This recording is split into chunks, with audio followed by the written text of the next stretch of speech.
My fiancée disappeared 2 weeks before our wedding for her bachelorette party, only to return just days before the wedding and surprised to find it cancelled.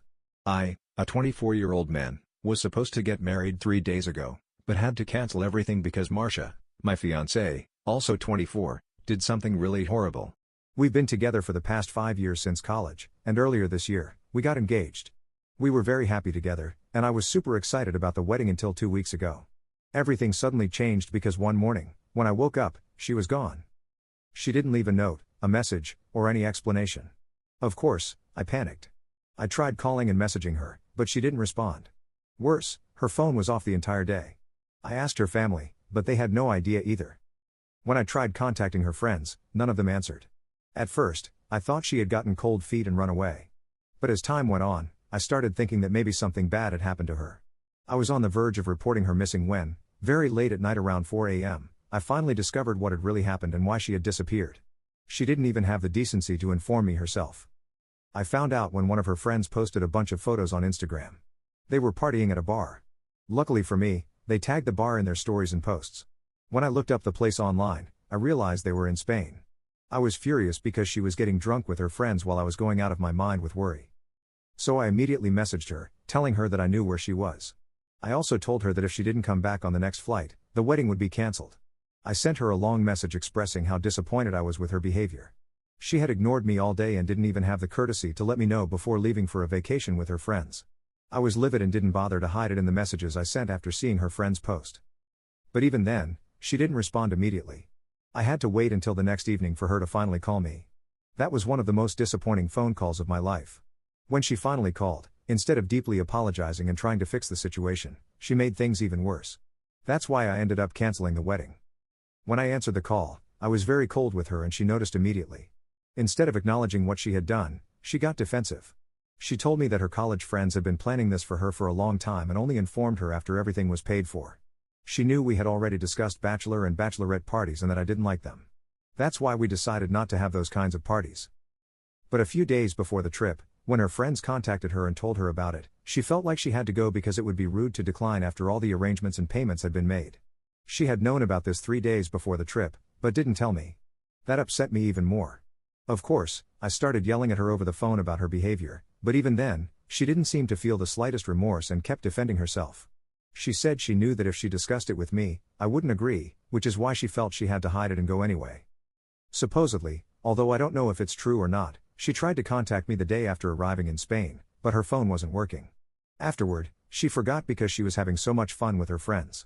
It was crazy how something as important as informing me about her whereabouts could simply slip her mind, especially when she was doing something so wrong. For some reason, she just couldn't understand that what she had done was not okay. She kept defending herself, saying that she'd been with me since she was 18 years old and deserved to have some kind of life experiences, whatever that means, before finally settling down with me. I had no idea what she was talking about. And after a certain point, I became extremely upset. I told her I wanted her to come back on the next flight, and that if she didn't, our relationship would be over, and there would be no wedding. She responded that she wasn't going to come back on the next flight because she and her friends had paid for a 2-week vacation and would only return a few days before the wedding. She also told me I just had to deal with it. Before I could even respond, she hung up the call. When I tried calling her back, she didn't answer. I was so angry that I kept sending her messages for 2 more days until I finally gave up. Clearly, partying with her friends was more important to her than her fiancé, or even her own wedding, something we had been planning for months. I even told her family everything. From what I know, they tried to contact her and convince her to return, but she wouldn't respond to them either. So eventually, I did what I had to do. I canceled the wedding. I didn't make any formal announcement. I simply contacted all the guests and sent them a message saying the wedding had been cancelled.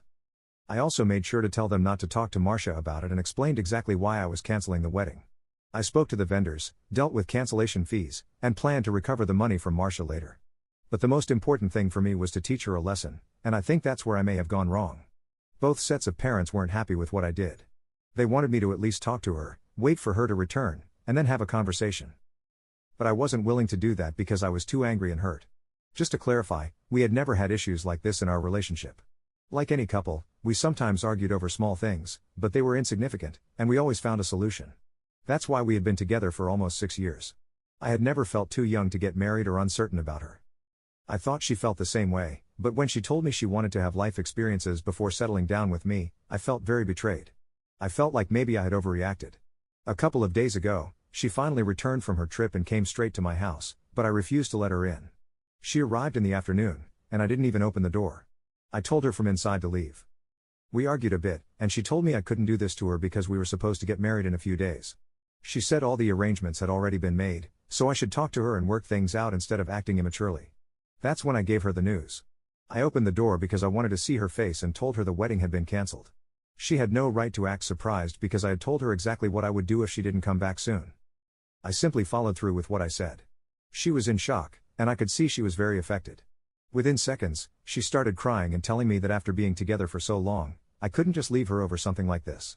She started apologizing over and over, saying she was willing to do whatever it took to make it up to me, but I had to marry her. It was very hard for me, but I knew I couldn't forgive her. So I just closed the door. She kept crying and begging me to talk to her for about 20 minutes before finally leaving. I know she's now staying with her parents and is completely devastated about what happened. That's why I feel so guilty. Her parents have been in contact with me and told me she doesn't want to eat or leave her room. The only thing she asks is whether I've agreed to talk to her. They don't say it outright, but I can tell from their tone that both her parents and mine think I acted too hastily and maybe a bit harshly in handling the situation. After yesterday, I've started questioning it myself. Aside from the college friends who went on the trip with her, all the guests received a message from me informing them about the wedding's cancellation and the reasons behind it. Most people didn't reply except to console me, but I know some, who were close to Marcia, took the liberty of forwarding her my message despite me asking them not to talk to her about it. When they did, she didn't take it seriously because she thought they were joking and trying to scare her into coming back. Now, of course, she regrets everything she did. She has been sending messages to everyone, saying she's very sorry because she knows she let everyone in her life down, especially me. Since I have her blocked, she can't contact me directly, so she's been asking others to pass along her messages. All those messages are apologies. She tells me how much I meant to her and how much she would hate to lose me forever. She says she still wants to marry me and doesn't care if we don't have the wedding we had planned. She just wants to be with me and knows she made a huge mistake. She says she'll never do anything like this again. I'm summarizing because it would be too much to copy and paste all those messages, but people have been forwarding them to me. For some reason, I feel very guilty about this, especially after yesterday. As I said at the beginning, I was supposed to get married yesterday. When I woke up, it hit me hard to realize that day should have been my wedding. But now, everything is ruined. A nearly 6-year relationship ended just like that, out of nowhere. Of course, something like that is very hard to accept. On top of that, I had so many people flooding my phone with consolation messages. Some were still sending apologies on Marcia's behalf, and most just had nothing useful to add to the conversation. So they would write random messages just to say hello or something like that. But I felt so empty. It felt like my entire world had been turned upside down in a matter of days, which it had. I was already struggling to deal with everything emotionally.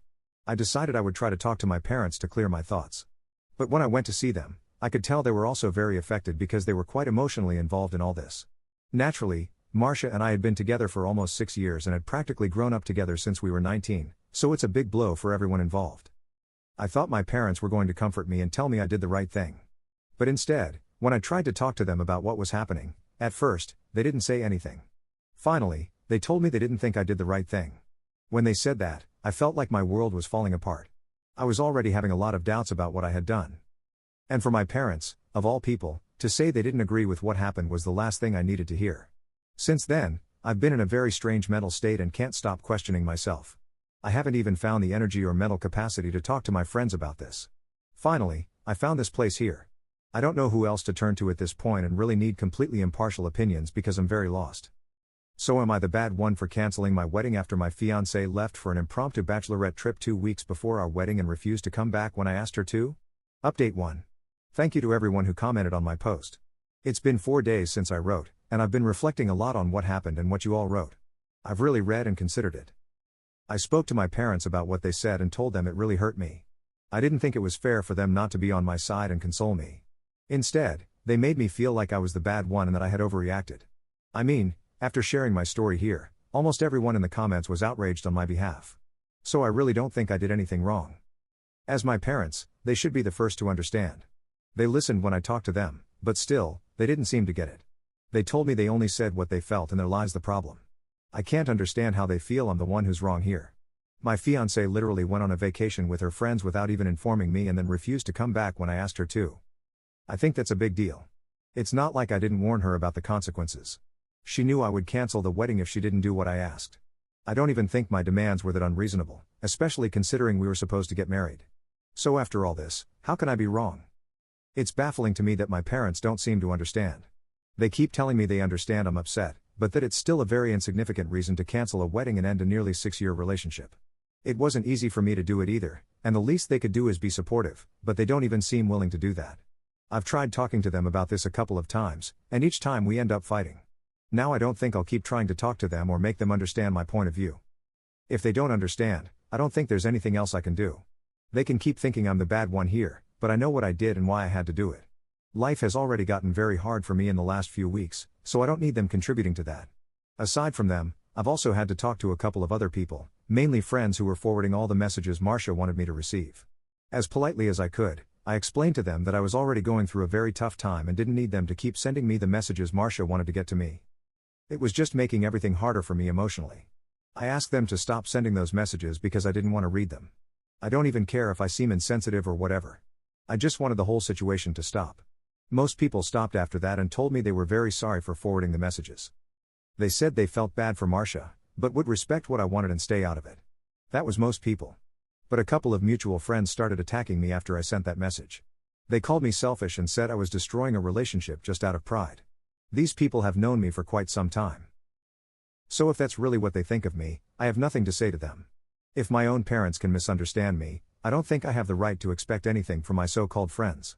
When they started attacking me and trying to emotionally manipulate me, I didn't even bother arguing with them or trying to make them understand my point of view.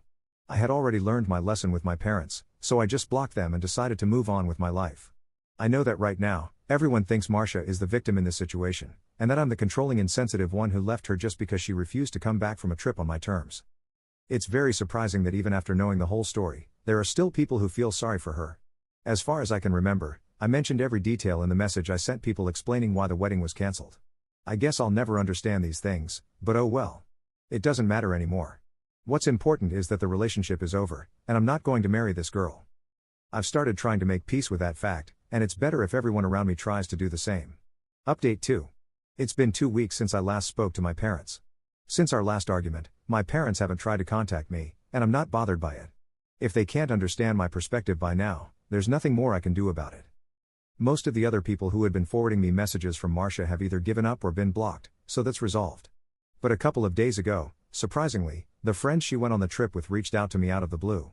Of course, I had already blocked all of them at the same time I blocked Marcia because I didn't want anything to do with them.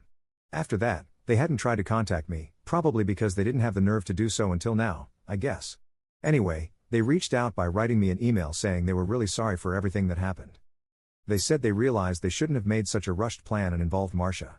Instead, they said they probably should have given her good advice, rather than encouraging her to ignore what I had said and keep enjoying the trip with them. I don't know if they were really apologizing or digging an even deeper hole for her. When I realized that they had actively encouraged her not to return when I asked her to and to ignore me, I felt even worse about the situation. I don't care what they said or did. I just found it pathetic that Marcia, as an adult, let herself be influenced to end up in a situation like this. That's how she ended up ruining everything we had for a stupid trip. She's not a teenager who had to give in to peer pressure. She knew what she was doing. This made me so angry that I didn't even bother reading the rest of the email. I deleted it immediately. I didn't care about their apology because I knew the rest of the message would be the same old speech asking me to forgive her or at least talk to her or whatever. I didn't need to hear that from them. If they were truly her friends, they would have cared about her relationship and advised her to do the right thing. They didn't. So I don't need to see or read anything they have to say now. Besides, it's too late. I've already started trying to move on and have accepted that the relationship is over. There's no way I'm getting back with Marcia. The last thing I needed to do was let her know when she could come by to collect her things, and that would be the final closure I needed. I had been waiting for some time because I didn't feel ready. But last night, I finally contacted her parents and told them she could come by any afternoon this week to pick up her things. They tried to get me to talk to her while I was on the phone, but I hung up before that could happen. As I said, this was the last step I needed to complete to finally start moving on. Now that I've done it, I don't think I'll ever need to speak to her again. I'm ready. This is over. Update 3. Marcia finally came to pick up her things. I knew it was going to be hard, so I had already mentally prepared myself for the worst. Luckily, it wasn't actually that bad. I contacted her parents almost 10 days ago, letting them know she could come any afternoon that week to collect her belongings. But of course, it took more than a week for her to finally show up. In the meantime, Her college friends probably realized I hadn't even read their email and started trying to message me from a disposable phone. They skipped all the nonsense from before and went straight to the point in their messages, telling me that Marcia really missed me and was willing to do whatever it took to fix our relationship. All I had to do, according to them, was simply talk to her. They were literally begging me on her behalf, but I blocked them again. After trying to call me from several numbers for a couple of days, they finally stopped trying. For the past 5 days, I haven't heard from anyone. Then yesterday afternoon, Marcia's parents called me and told me she would be coming today to pick up her things. Surprisingly, they even apologized for everything that went wrong, and told me they wish things could have been resolved differently. They said, "That's how life is and we all have to deal with it." That was shocking to hear. I guess maybe Marcia finally changed her mind about trying to win me back and had accepted what was happening. I felt a bit bad about it because this meant things were really coming to an end. But this is exactly what I wanted from the beginning, so I accepted it. She came a couple of hours ago with her dad. I stayed in the guest room instead of the living room, so I wouldn't have to see much of them while they packed her things. It took them about an hour and a half to finish completely because, of course, we had been living together for the past 4 years. That meant we had a lot of shared belongings. When they were finally done, her dad left the two of us to talk privately because I had asked for it. I didn't have anything specific in mind to say. I just wanted to say goodbye and have that closure, I guess. So that's what I did. It was very awkward, and she started crying. She told me she was very sorry that things had to end this way and that she wished she had been a better partner. But as her parents said, that's life, and it's too late to change it. Seeing her cry made me start tearing up too, which I didn't want. So we quickly hugged, wished each other the best for the future, and then she left. When she was finally gone, I ended up crying for an hour before I could calm down. But I needed it. I needed to see her one last time and end things on a note that wasn't as bitter as the last time we spoke. Of course, it's still not a happy ending, but it's not as terrible as I expected. I wouldn't say I'm happy now, but at least I'm glad I got some closure. Everything hurts right now, but I know it's not the end of the world. I'm still pretty young and have a lot to look forward to in life. I guess I'll focus on my work, try to keep myself distracted from everything that went wrong, and just move on in general. Update 4. It feels very strange to post an update almost a year after the wedding that never happened. Looking back, I think it was the right decision because I'm much better off now. At first, it was very hard for me. I wasn't on good terms with my parents, and of course, the person I had practically decided to spend the rest of my life with was no longer in my life. My mental health really suffered. But with the help of some good friends, I started to get back on track. I started going to the gym, working hard, and partying just as hard. I also started therapy a couple of months after the breakup. Since then, I've made a lot of progress. Although I wouldn't say I'm completely healed, I'm definitely handling everything much better now. My parents and I still haven't spoken. In fact, they've even blocked me everywhere. I guess they're too proud to admit I made the right decision for myself, but that's okay. I no longer expect better from anyone. And honestly, I don't care anymore. Marcia and I also hadn't spoken, and I had kept her blocked. But interestingly, we ran into each other at a restaurant a couple of weeks ago. We hadn't seen each other in a long time, and it was very awkward because she was with her coworkers and I was with my friends. Honestly, I was considering leaving when she walked over to my table and said hi. She made an effort to be nice to me, and I did the same. It was a surprisingly pleasant interaction. That's why I'm writing this update now, because I remembered how bad I was around this time last year. But now I feel quite content with the life I have. Update 5. I wasn't sure whether to make this update or not, given how much time has passed. My wedding would have been over 18 months ago, so it doesn't affect me as much anymore. If you haven't read my previous update, I ran into Marcia, and we had a cordial conversation. However, I recently found something out, and I think it's worth sharing here. Marcia was unfaithful to me during her bachelorette party. This doesn't change anything at this point. It doesn't make me angry or sad since we're no longer together. But I do feel relieved because if I had married her, I'd be dealing with a divorce now. Just the fact that she left without telling me and ignored me was bad enough. So finding out this new information only reinforces that I made the right decision. For the curious, Marcia was with a man who was part of a group they met during the trip. The worst part is that other friends of hers who were also in relationships were on the trip and are now facing their own issues. This perfectly sums up why I dislike bachelorette parties. If you need to say goodbye to being single by doing this kind of thing, you probably shouldn't be getting married and should be honest with your partner. I know some comments had speculated that she might have been unfaithful during the trip, so there's your answer.